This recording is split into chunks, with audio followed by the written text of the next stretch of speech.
جو دوسرا رکوع ہے وہ میں چاہتا ہوں کہ مکمل ترجمے کے ساتھ میں آپ کو سنا دوں، اس لیے کہ اس میں بڑے اہم نکات ہیں۔ یہ حضرت آدم علیہ السلام اور حضرت حوا کی تخلیق کا ذکر ہے، اور پھر اللہ نے جب ابلیس سے سجدے کا کہا اس کا بھی بیان اس میں ہے، اور پھر ابلیس نے کیسے آدم و حوا کو بہکایا اس کا بھی بیان اس رکوع میں ہے۔ وَلَقَدْ خَلَقْنَاكُمْ ثُمَّ صَوَّرْنَاكُمْ، اور تحقیق ہم نے تمہیں پیدا کیا، ثُمَّ صَوَّرْنَاكُمْ، پھر تمہاری صورت بنائی، تمہیں شکل دی، ثُمَّ قُلْنَا لِلْمَلَائِكَةِ اسْجُدُوا لِآدَمَ، پھر ہم نے کہا ملائکہ سے سجدہ کرو آدم کو۔ اللہ جب یہ فرماتا ہے ساری انسانیت کو تمہیں پیدا کیا، تمہیں شکل دی، اس سے مراد یہ ہے کہ حضرت آدم علیہ السلام چونکہ پہلے فرد تھے، نمائندے تھے انسانیت کے، تو اس لیے گویا کہ ان کو پیدا کرنا، ان کو شکل دینا، وہ گویا کہ انسانیت ہی کو پیدا کرنا اور انسانیت کو شکل دینے کے مترادف ہے۔ اب اس کے آگے فرمایا فَسَجَدُوا إِلَّا إِبْلِيسَ، سب نے سجدہ کیا مگر ابلیس نے سجدہ نہیں کیا۔ لم یکن من الساجدین، اور وہ سجدہ کرنے والوں میں سے نہیں تھا۔ اور قرآن پاک میں سورۃ الکہف میں بیان کیا گیا کہ جو ابلیس تھا اس کی تخلیق آگ سے ہوئی تھی، وہ خود یہاں پر یہ الفاظ موجود ہیں۔ اللہ پاک نے فرمایا قال ما منعک، کہ ابلیس تجھے کس چیز نے روکا، اللہ تسجدہ کہ تو سجدہ نہ کرے، اذ امرتک، جب کہ میں نے تجھے حکم دیا ہے، قال انا خیر منہ خلقتنی من نار وخلقتہ من طین، تو ابلیس نے کہا کہ میں اس سے بہتر ہوں، اس لیے کہ تو نے مجھے آگ سے پیدا کیا اور اسے تو نے مٹی سے پیدا کیا۔ اب اس کی بات جو اس نے کہی، جو مقدمہ باندھا، وہ مقدمہ غلط نہیں ہے، لیکن حقیقت بات یہ ہے کہ ہمیں تعلیم، جن و انس کو تعلیم یہ ہے کہ اللہ نے جو حکم دیا اس کے حکم میں بہت سی حکمتیں پوشیدہ ہیں، اس کے سامنے تم نے اپنے سر کو ہر صورت میں جھکانا ہے، اس لیے کہ آگ بلندی کی طرف جاتی ہے اور مٹی پستی کی طرف آتی ہے۔ آگے فرمایا قال فاہبط منہا، اللہ پاک نے فرمایا یہاں سے نیچے اتر جا، فما یکون لک، تیرا یہ حق نہیں تھا، ان تتکبر فیہا، کہ تو یہاں پر تکبر کرتا، فخرج انک من الصاغرین، اور تو نکل جا، انک من الصاغرین، صاغرین میں سے تو ہوگا، یعنی صاغرین میں سے ہونے سے مراد یہ ہے کہ صاغر وہ ہوتا ہے کہ جو خود کم تری کو چنتا ہے اپنے لیے، برتری بھی اس کو مل سکتی ہے، بلند مقام اور مرتبہ بھی مل سکتا ہے۔ اگر وہ فرشتوں کے ساتھ اپنے سر کو جھکا دیتا اس کا مقام و مرتبہ کتنا بلند ہو جاتا، لیکن یہ صاغرین میں سے ہے کہ اس نے خود ہی اپنے لیے پستی کو چنا، پستی کا انتخاب کیا اور کم تری کا انتخاب کیا۔ قال انظرنی الی یوم یبعثون، اب شیطان نے کہا کہ مجھے مہلت دے اس دن تک جس دن یہ اٹھائے جائیں گے، ان کی بعثت ہوگی۔ قال انک من المنظرین، اللہ پاک نے فرمایا کہ بے شک تو مہلت دیے ہوئے میں سے ہے۔ قال فبما اغویتنی، اب دیکھیے کہ کس طرح گستاخانہ انداز میں اللہ کی بارگاہ میں کہتا ہے فبما اغویتنی، کہ جس طرح تو نے مجھے گمراہ کیا یا گمراہی میں مبتلا کیا، لاقعدن لہم صراطک المستقیم، تو میں اسی طرح ان لوگوں کی راہ میں بیٹھوں گا اور پھر ان کو سیدھی راہ سے میں گمراہ کروں گا، ان کی گھات لگاؤں گا، ان کے تعاقب میں رہوں گا۔ ثم لآتینہم من بین ایدیہم، میں ان کے پاس آؤں گا ان کے آگے سے، ومن خلفہم، ان کے پیچھے سے، وعن ایمانہم، ان کے دائیں سے، وعن شمائلہم، ان کے بائیں سے، ولا تجد اکثرہم شاکرین، اور تو ان میں سے اکثریت کو شکر گزار نہیں پائے گا۔ قال اخرج منہا مذموما مدحورا، اللہ پاک نے فرمایا کہ نکل جا یہاں سے کہ تو ذلیل کیا ہوا اور تو ٹھکرایا ہوا ہے۔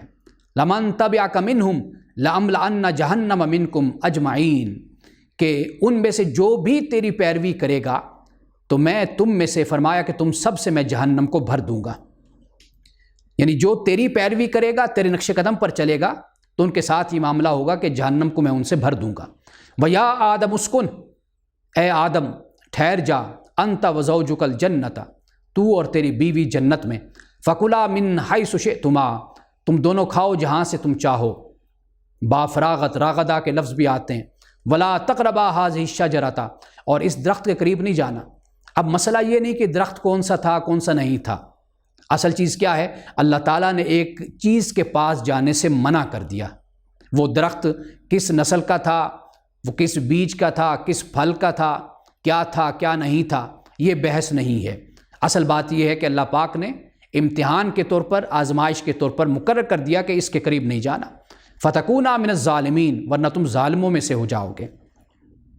اب وہ جو لٹریچر میں پایا جاتا ہے، بائبل وغیرہ میں، کہ حوا نے آدم کو بہکایا تھا، اگر اس سوچ کو دیکھا جائے تو اس کے بڑے برے اثرات پھر انسانیت پر پڑے۔ بدقسمتی سے ہمارے ہاں بھی اس چیز کو اختیار کر لیا گیا، اور کئی لوگوں نے اس بات کو اپنی تفاسیر میں بھی لکھا، مفسرین نے، اور اس بات کو بہت سے لوگوں نے پھر پھیلایا، اور ہمارے ہاں پھر ایک بات جب پھیل جاتی ہے تو اسی پر ہی لوگوں کا ایک یقین ہو جاتا ہے کہ یہ جو بات پھیلی ہوئی یہی بات درست ہے۔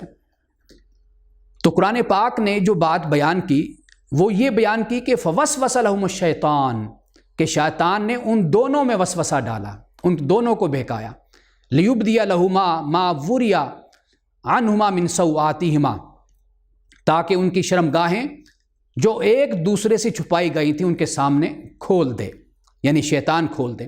وقال ما نہاکما ربکما عن هذه الشجرۃ، اس نے ان سے کہا، آدم و حوا سے۔ اب آپ دیکھیے کہ صرف حوا سے نہیں بات ہو رہی، آدم و حوا دونوں سے بات ہو رہی کہ تمہیں تمہارے رب نے اس درخت سے روکا ہے۔ کیوں روکا؟ الا ان تکونا ملکین، کہ کہیں تم دونوں فرشتے نہ بن جاؤ، او تکونا من الخالدین، کہ کہیں تمہیں ہمیشہ کی زندگی حاصل نہ ہو جائے۔ وقاسمہما انی لکما لمن الناصحین، اور شیطان نے ان کے سامنے قسمیں کھائیں کہ میں تو تمہارا خیر خواہ ہوں، بھلا چاہتا ہوں۔ فدلاہما بغرور، اور پھر اس طرح اس نے انہیں دھوکہ دیا۔ فلما ذاق الشجرۃ بدت لہما سوآتہما، پس جب انہوں نے اس درخت کو چکھا تو ان کے لیے ان کی شرمگاہیں کھل گئیں، واضح ہو گئیں۔ وطفقا یخصفان علیہما من ورق الجنۃ، اور پھر اپنی شرمگاہوں کو وہ جنت کے پتوں سے چھپانے لگے۔ وناداہما ربہما، ان کے رب نے ان کو آواز دی، الم انہاکما عن تلکما الشجرۃ، کیا میں نے تم کو اس درخت کے پاس جانے سے روکا نہیں تھا؟ وَقُلْ لَكُمَا إِنَّ الشَّيْطَانَ لَكُمَا عَدُوٌّ مُّبِينٌ، اور میں نے تمہیں کہا تھا کہ بے شک شیطان تمہارا کھلا دشمن ہے۔ اب آپ دیکھیے کہ جب یہ احساس ہوا، معلوم ہوا، تو فوراً دونوں، اب یہاں پر صرف آدم نہیں، نہ صرف حوا ہیں، دونوں کا ذکر ہوا۔ قالا، یہ تثنیہ کا صیغہ ہے، دونوں نے کہا ربنا ظلمنا انفسنا، اے ہمارے رب ہم نے اپنے اوپر ظلم کیا، وَإِن لَّمْ تَغْفِرْ لَنَا، اور اگر تو نے ہمیں معاف نہ کیا، وَتَرْحَمْنَا، ہم پر رحم نہیں کیا، لَنَكُونَنَّ مِنَ الْخَاسِرِينَ، تو ہم ضرور بضرور ہو جائیں گے نقصان اٹھانے والوں میں سے۔ اب یہ وہ دعا ہے آدم و حوا کی کہ جو آج بھی آدم و حوا کی اولاد یہ دعا کرتی ہے، خاص طور پر مسلمان حضرت ابراہیم علیہ السلام کے دین کے پیروکار۔ اب اس کے بعد فرمایا قَالَ اهْبِطُوا بَعْضُكُمْ لِبَعْضٍ عُدُوٌّ، کہ تم اتر جاؤ اور تم ایک دوسرے کے دشمن ہو گئے۔ اب اہبطوا یہ جمع کا صیغہ استعمال ہوا، گویا کہ اس میں ابلیس بھی شامل ہو گیا۔ اللہ نے زمین پر اتارا، فرمایا وَلَكُمْ فِي الْأَرْضِ مُسْتَقَرٌّ وَمَتَاعٌ إِلَىٰ حِينٍ، زمین میں تمہارے لیے ٹھکانہ ہے اور ایک مدت تک سامان بھی ہے۔ قَالَ فِيهَا تَحْيَوْنَ وَفِيهَا، یہ وہ زمین ہے کہ جس میں تم نے جینا ہے اور اسی میں تم نے مرنا ہے۔ وَمِنْهَا تُخْرَجُونَ، اور اسی میں سے ہی تمہیں نکالا جائے گا۔ اب یہاں پر چند باتیں بڑی اہم ہیں جو میں چاہتا ہوں کہ میں بیان کر دوں۔ ایک بات تو یہ کہ شرم و حیا یہ انسان کا فطری جذبہ ہے، یہ فطری جذبہ ہے، یعنی یہاں پر آپ دیکھ لیجئے کہ جیسے ہی آدم و حوا کی شرمگاہیں ننگی ہوئی تو وَطَفِقَا يَخْصِفَانِ عَلَيْهِمَا مِن وَرَقِ الْجَنَّةِ، انہوں نے فوراً اپنی شرمگاہوں کو پتوں سے ڈھانپنا شروع کر دیا۔ یہ ایک بات ہمارے سامنے آتی ہے کہ یہ جو شرم و حیا کا داعیہ ہے انسان میں، یہ فطری ہے، یہ جبلی ہے، یہ ایسا نہیں ہے کہ یہ انسان کے اندر موجود نہ ہو، کسی بھی معاشرے کا ہو۔ باقی استثناء ہر جگہ موجود ہوتے ہیں۔ اب اس استثناء کی کئی وجوہات ہیں کہ لوگ اپنی انسانیت بھی بھول جاتے ہیں۔ انسان قتل و غارت بھی تو کرتا ہے، جنگ و جدال بھی کرتا ہے، انسان کیا کچھ نہیں کرتا؟ تو کیا یہ سب کچھ اس کی جبلت اور اس کی فطرت میں موجود ہوتا ہے؟ ایسا نہیں ہے۔ اللہ سبحانہ و تعالیٰ نے انسان کو اچھائی کا شعور، خیر و شر کا شعور اللہ نے انسان کو دیا ہے۔ جب اللہ نے انسان کو اپنی ذات کا شعور دیا ہے، وَإِذَا أَخَذَ رَبُّكَ مِن بَنِي آدَمَ مِن ظُهُورِهِمْ ذُرِّيَّتَهُمْ وَأَشْهَدَهُمْ عَلَىٰ أَنفُسِهِمْ أَلَسْتُ بِرَبِّكُمْ، کہ یہ کیا میں تمہارا رب نہیں ہوں؟ یہ شعور اللہ تعالیٰ نے انسان میں رکھا ہے، اپنے وجود کا، خیر و شر کا، یہ انسان کے اندر ہے۔ باقی استثناء ہر جگہ موجود ہوتے ہیں، ہر طرح کے استثناء موجود ہوتے ہیں۔ تو اس لیے استثناء پر کبھی اصول اور قاعدہ نہیں بنایا جاتا۔ اس زمین پر رہنے والے انسانوں کی اکثریت شرم و حیا کا داعیہ اور جذبہ اپنی ذات کے اندر رکھتا ہے۔ اب آپ یہ دیکھ لیجئے کہ شیطان کا بھی حربہ کیا تھا؟ شیطان کا حربہ یہ تھا کہ یہ شرم و حیا ختم کر دی جائے، یعنی اس پر سب سے پہلا حملہ تھا۔ اور آج بھی آپ دیکھ لیجئے کہ سرمایہ دارانہ نظام ہو یا یہ جو مغربی جدید تہذیب ہو، آپ دیکھ لیجئے کہ سب سے پہلا حملہ یہی ہے، انسان کے شرم و حیا پر حملہ ہوتا ہے۔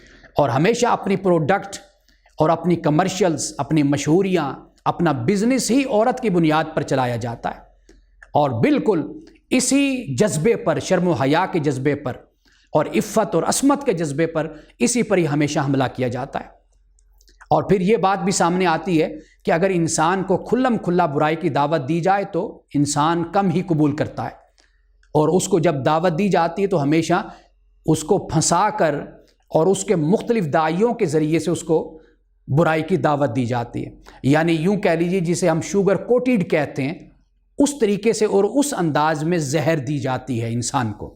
اگر انسان کے سامنے بالکل کھلم کھلا یہ بات ہو تو شاید انسان اس بات کو قبول مت کرے، نہ کرے، کبھی نہ کرے۔ اور پھر یہ بات یہ ہے، ایک اور بات سامنے آتی ہے یہاں سے، وہ یہ ہے کہ انسان کے اندر دوام کا بھی جذبہ اور شوق موجود ہے، یعنی انسان فطری طور پر یہ چاہتا ہے کہ میں ہمیشہ رہوں اور مجھے بلندیاں نصیب ہوں اور میں کبھی دنیا سے نہ جاؤں اور ہمیشہ کی زندگی مجھے ملے، اور اسی کی وجہ سے پھر انسان فریب میں بھی آتا ہے۔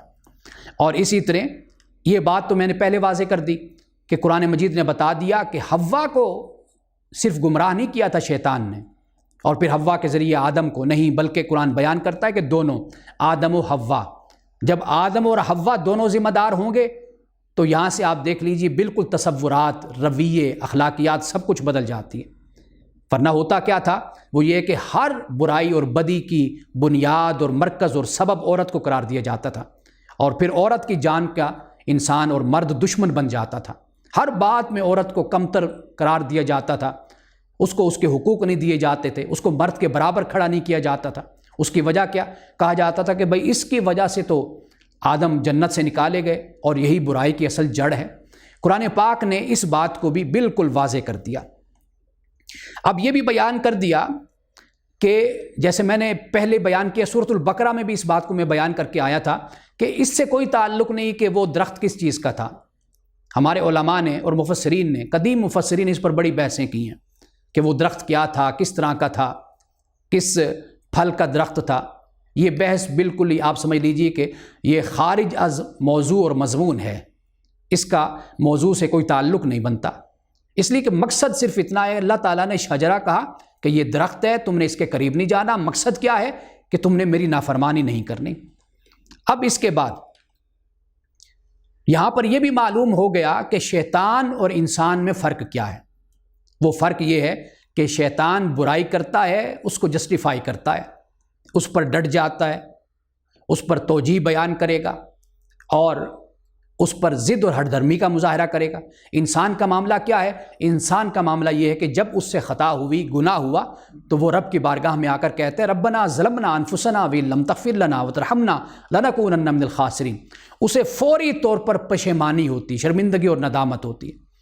تو سمجھ لیجئے کہ جس شخص کو اپنے گناہ کے بعد شرمندگی، ندامت اور پشیمانی ہو تو وہ شخص در حقیقت حضرت آدم علیہ السلام کی اولاد ہے اور پیروکار ہے، اور جو شخص کوئی شرمندگی اور ندامت اور پشیمانی محسوس نہیں کرتا تو سمجھ لیجئے کہ یہ شیطان کا پیروکار ہے۔